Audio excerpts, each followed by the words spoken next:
Welcome to Hood Champion Boxing and Sports. In boxing, you find a way to win or you find a way to lose. And I think, although these guys are winning financially when they get in the ring, they can end up losing big time when it comes to their health if they continue fighting. And I'm talking about two of the three-headed monster for the last, I would say, 10 years in the heavyweight division, Deontay Wilder and Anthony Joshua. Now, I'm not including Tyson Fury in this because he seems to be, we could throw him in here, but it's just Wilder and AJ, all right? But anyway, man, them fellas could end up like Muhammad Ali if they don't figure out, what they really want to do when it comes to boxing. Because they could keep those gloves on for one fight too many. And next thing you know, they start showing some serious psychological, some physical issues, and other things that they don't want. But the bottom line is, man, are they lions anymore? You always hear me on this channel talk about lions roar. The pussy cat meows. And there was a time where Anthony Joshua and Deontay Wilder, when it came to this boxing jungle, those guys roared. And before they even got in the ring with their opponents, they had already scored a 10-8 round off of sheer intimidation. But when you look at where they're at now, what they've done for the sport of boxing, both Wilder and AJ, nothing short of amazing. But I'm not so sure those two lions are roaring anymore. The money may have domesticated them and turned them into pussy cats. Now you hear meow, meow, meow, meow. That's not going to get the job done when you get in the ring with a hungry lion who recognizes that, you know what, you have something that I want, man. You where I'm trying to go. So while you there, sit pajama down, turn into a pussy cat, I'm going to come here and run through this MFer, and I'm going to knock your ass out and take everything that was yours. I'm not a king of the jungle. But when you're getting hit by these guys with these voracious appetites for success and to be the top of the sport of boxing, you get knocked out like Wilder by Zhang and AJ by Dubois. That's not good. And I understand so much money out there. And I'm gonna be honest, I'm not being judgmental. Because if I had an opportunity, I've been retired for almost 6 years. I never returned back to work. I don't have to. But if someone gave me an opportunity, like, for me, it had to be like $300,000 a year, right? I may do it. Even though all my issues with PTSD and stress and fucking anger issues and different things could flare up again. You know what I'm saying?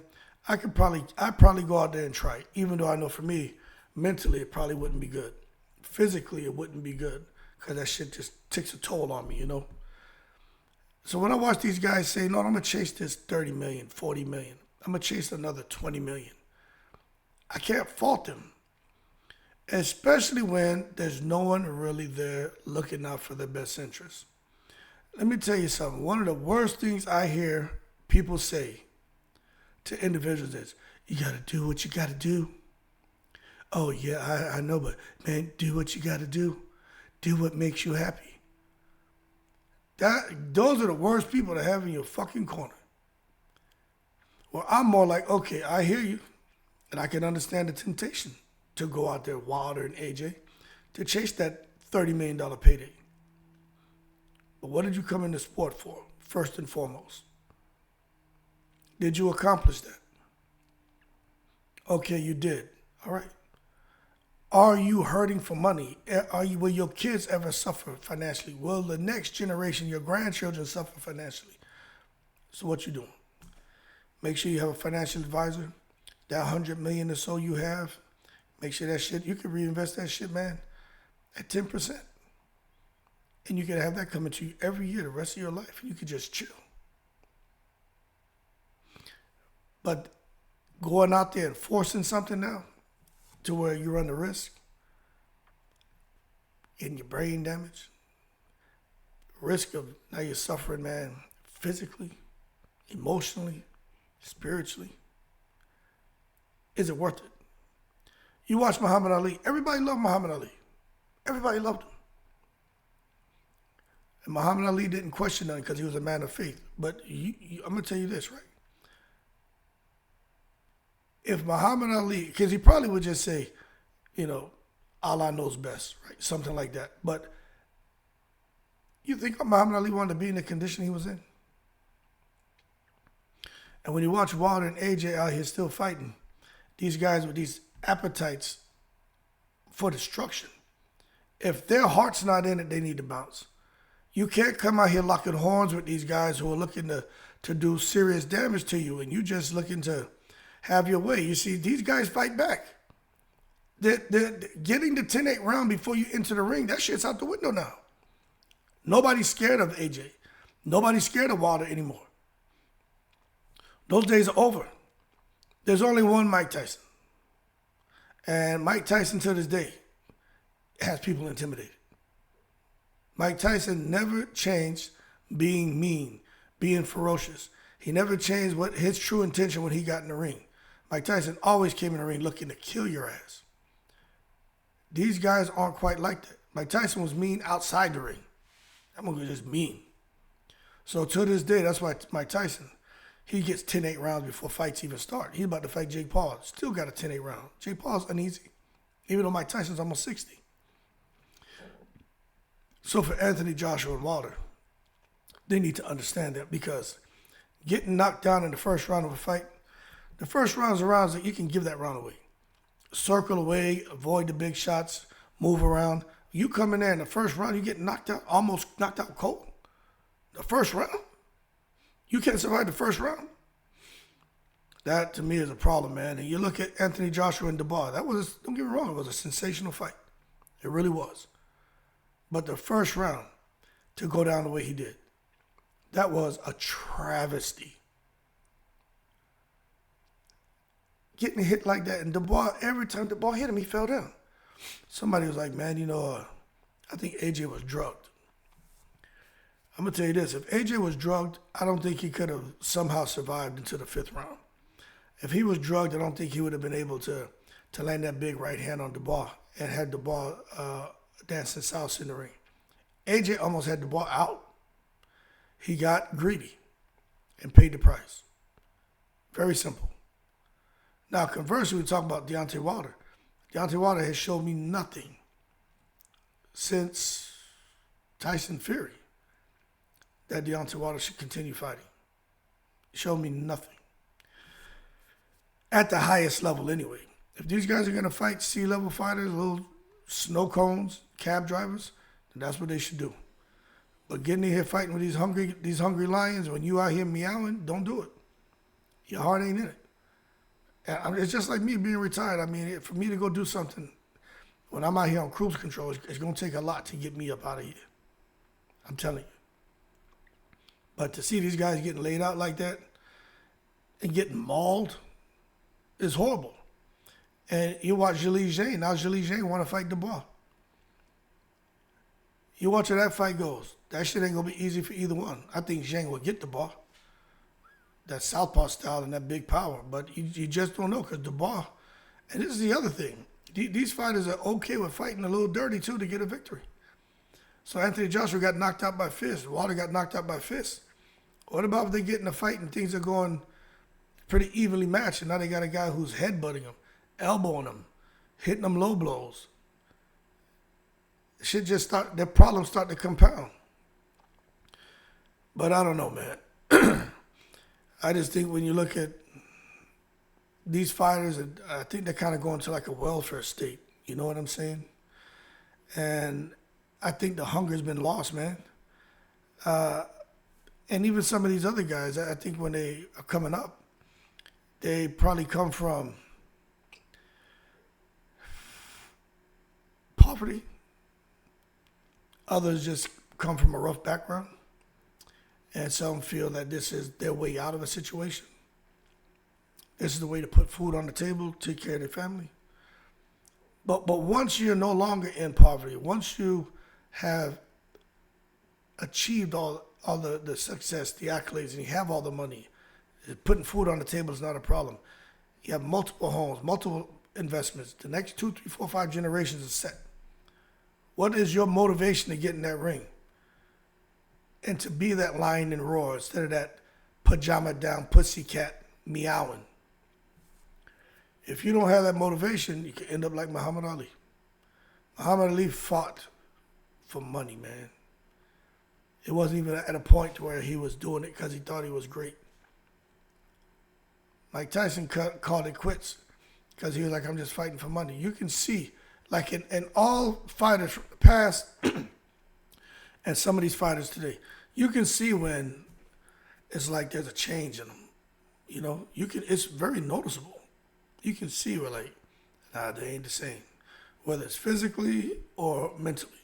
You saw it happen in Roy Jones. Roy Jones shit was overnight. Just like overnight. And I think what we're seeing here with AJ, I think it already happened with Wilder. But with AJ, I think it's an overnight thing. And I get it. Dubois fought. Last 3, 4 fighters were killers. AJ fought. Last 3 or 4 fighters were just fighters. They weren't killers.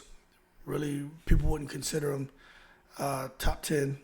But it is what it is.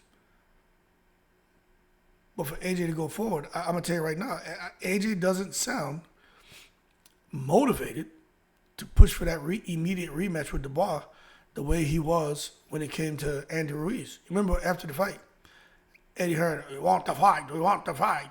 We want it now, we want it. Anthony Joshua's showing he has balls, he's got the machismo, he's showing it. Anthony Joshua, he wants the rematch, he wants to right his wrongs. Anthony. He ain't saying that shit right now. You know what Eddie Hearn telling Anthony Joshua? Oh, AJ. Hold your horses, AJ. Got a guy named Hood Champion, got this little boxing channel. It's growing slowly. But hey, he likes to say, hold your horses, let's not take it to the stupid. I think I'm going to let you know this, AJ. Hold your fucking horses. Don't take it to the stupid. Don't be talking about rematching Dubois. Dubois not Andy Ruiz. Dubois not going to go back out there and end up in California, Mexico, eating chicharron and shit like that and then put on another 40 goddamn pounds and come to the ring big, fat, stinking out of shape. That ain't going to happen. Dubois going to come back probably more lean, more conditioned, faster, more powerful, and meaner than hell, and more confident. And Anthony Joshua can't depend on that. He can't risk that. He doesn't have a chin. His chin's not holding up. We know Dubois got power, but I don't know. But the bottom line is Dubois just looks hungry.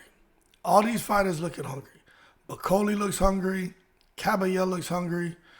Richard Torres looks hungry. I mean, hell, even Chisora looking hungry. You know what I'm saying? All these fighters looking hungry. Parker looking hungry. But these other, Usyk, still looking hungry. But these the Furies, the Wilders, AJ, they ain't looking hungry. They ain't looking hungry anymore. And I'm going to be honest with you. As long as you got Wilder, AJ, and Fury still fighting, these young, hungry lions, they have more than enough to eat. All these guys are 6'6", 6'7" plus. Damn near 300 pounds each. 250, 260, 280. The Wilder's the only one looking like an upside down slingshot. What's he, about 135 pounds and shit? He should be fighting anyway. But what I'm getting at is there's enough to eat. And as a result, they're hungry. They know what a win does. A win over AJ Wilder Fury does for their career. So they're very hungry for success, to be recognized, and to have not only their peers, but the entire boxing community see them as a legit contender, or for them to go on and become a champion. And they don't care how they earn belts these days, man. Paper champion, or they beat somebody. They just want to get that title. And they're hungry. And I think for Wilder and AJ, if they don't have that hunger or that burning desire, like these young guys, they need to get the F about the sport. I understand the temptation to take a $20 million payday, $40, $50 million payday. But Mayweather said, man, you're not going to allow, I'm not going to allow the sport to retire me. I'm going to retire from the sport of boxing. And Mayweather wasn't playing. People get mad at Mayweather now because he's still out here making dope. But Mayweather, that's just what he did. Canelo's doing the same thing. These heavyweights need to figure that shit out too, I guess. But Turkey Al-Sheikh, he's forcing the tough fights. Man pumping real money into boxing. And unfortunately, these guys got to take the fights that he says if they want to get paid. And you know the one thing I'm going to tell you, these promoters will sit here and say what they want. Eddie Hearn said it. He said it best. As a promoter, I'm going to do what's best for me. Simple. These fighters, I advise they do what's best for them. Fighters are expendable. That's why y'all don't realize Eddie Hearn is trying to build the next big star. Someone who could possibly fill half of a 96,000 capacity stadium arena. He's trying to find someone and build that because he knows AJ has short legs. And what I mean is, if he had another 10 years in boxing, I say he had long legs. He had short legs. AJ don't have too much longer. He's going to keep fighting and keep fighting. And as long as Eddie Hearn can milk him. But AJ wants to be a billionaire. He's worth like $500 million right now. But he wants to be a billionaire. So he may keep fighting. And he's okay with his losses. To me, I think that's crazy. It's 4 losses now. But whatever. I just don't think there's anything right now that could help AJ or Wilder revert back into being a ferocious animal. I just don't think there's anything they can do. For AJ, he has Ben Davison, who's a brilliant strategist. But it's one thing for your coach to be a downfall, like Freaky Maliki and Deontay Wilder. Freaky Maliki has ruined Wilder. Simple. That's my opinion. Ben Davison didn't ruin AJ. AJ just physically doesn't have it. Even when AJ fought Andy Ruiz, you see his ankles were bending. He was big, 6'6", 6'7", looked like a goddamn lamppost, just in the breeze and shit, just swaying, looking crazy. So Anthony Joshua can't take punches. Anthony Joshua, the heavyweight Amir Khan, he can't take a punch. So Anthony Joshua, physically, that's his Achilles heel. His own physicality, his own lack of punch resistance. He's his own worst enemy, not his trainer. With Deontay Wilder, his trainer is his worst enemy. And his trainer has ruined Wilder's career. Fury took a pound of flesh out of him, but Malik Scott ruined Wilder. I just don't think, no matter how much they desire to be a true champion again, I just don't think they can get there, man. It's just my opinion. Anyway, man, respect to Dubois. Respect to all these fighters. What Dubois showed, man, when he was able to kind of bite down on that gum guard, he showed that he could be relentless. And he really had no plans on losing that fight. And on that night, you could tell he's just one of those guys who wasn't going to lose, man. But it is what it is. You never give up. But with Dubois, I just still wondering how he was able to kind of live by every minute of this whole sentiment that he shared about never give up, never quit, and I'll be back. Because to see a guy like Dubois who's taken knees in a couple fights, who's, I would say, quit in a couple fights, who's been knocked down multiple times in the first rounds in a fight, to see him come now and do what he's done in the last few fights, I have to throw the bullshit card and say, hey, hold your horses. Somebody may be taking it to the stupid. I get it. They keep talking about, oh, he had a strict upbringing, doing a whole bunch of push-ups, pull-ups, wasn't allowed to get on the internet. He truly is a warrior. He's a gladiator. I just think there may be some more going on.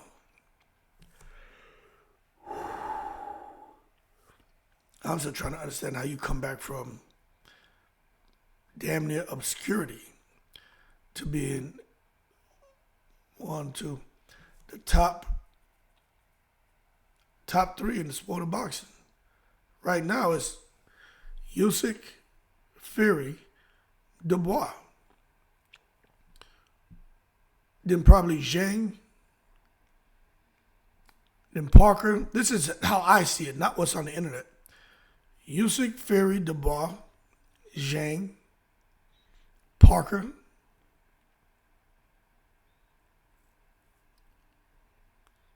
AJ's falling off of there. Oh, you got Bacoli, Caballel.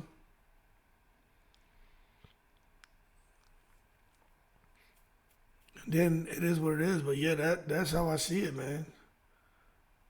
That's how I see it. Usyk, Fury, Dubois, Parker, Bacoli, Caballel. It's crazy. Anyway, y'all keep cool. Shout out to the veterans, all 7 continents. I just think when you're out here getting annihilated, the way Wilder and AJ are getting annihilated, I just don't think they should be fighting, man. You know, you can't come out here getting knocked down 4 times and then end up getting, transition into a violent KO soon thereafter. Don't just do it if you don't have to. Muhammad Ali had to. These guys don't have to. They got dough. Wilder may be in a pretty precarious position because of the shit that happened in his personal life. Don't know all the specifics, but we all know that obviously something between him and the Telly Swift chick. But I'm probably more concerned about Wilder I'm concerned about both because Wilder's going to want to chase that money because he probably lost half to that chick. And AJ's going to chase that money because Eddie Hearn's going to keep pushing him. He going to fight him and fight him and fight him because Matchroom, the reason why Matchroom they exploded exponentially over the last however many years, Anthony Joshua has everything to do with it. Everything. Matchroom was already a successful company, but being valued at damn near $1 billion, AJ has everything to do with it. Everything. Anyway, best of luck to them dudes. I hope they put their health first, and we'll see what's next, right? Keep cool, I'm in the breeze.